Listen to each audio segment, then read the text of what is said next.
নেহা দিন মোহরে কত টাকা দিতে বলবো? 5 লাখ? 5 লাখ ঠিক? আরে না না, 5 লক্ষ টাকা কেন হবে? আমি চাই বিয়ের দেনমোহর কমপক্ষে 10 লক্ষ টাকা হোক। আমার সমস্যা নেই, 10 লাখ দিতে বললি। আবে, নেহা আমার একমাত্র বেস্ট ফ্রেন্ড, ও কিন্তু লাখে একজন। তুই চাইলে দেনমোহরকে কিন্তু একটু বাড়িয়ে দিতে পারিস। আমাকে একটু কথা বলতে দিবি তোরা? সবাই একটু চুপ থাক। আমার বউ মানে প্রভু বউ কিছুক্ষণ তোর বউ হয়ে যাবে, এতক্ষণ পরে মুখ থেকে একটা কথা বলবো, বলতে দে নাকি?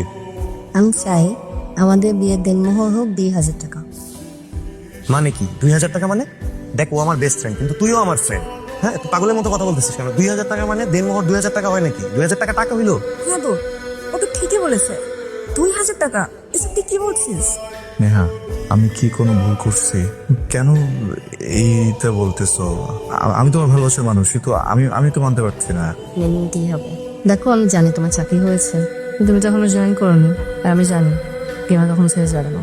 আর ধরো চলে গেলা, তুই দিনমোহরে 50 লক্ষ টাকা দিয়ে আমি কি করবো? 1 কোটি টাকাও যদি দেনমোহর দাও, ওতে দিয়ে আমার কি হবে? আমার কষ্ট তুমি ভুলাতে পারবে? আমার উপর থেকে ডিভোর্সের ট্যাক্স সরাতে পারবে?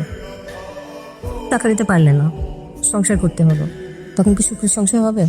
যাই হোক, শুধু 2,000 টাকা দেনমোহর না, সাথে একটা প্রমিস তো চাই। কি প্রমিস? প্রতিদিন 5 ওয়াক্ত নামাজ আদায় করতে হবে। আমাদের সম্পর্ক তথাকথিত সম্পর্কের মতো না। আমরা বন্ধু ছিলাম, 3 মাসেই আমি তোমাকে বিয়ে প্রস্তাব দিই। আমি চাইনি যে তথাকথিত সম্পর্কের মতো আমাদেরটা হোক। অনেক কিছুই হয়ে যেতে পারতো, অনেক গুণা হয়ে যেতে পারতো, আমার সেটা হতে দিইনি। তুমি অনেক ভালো মানুষ। কি পারবে প্রমিস করতে? ইনশাল্লাহ পারবো।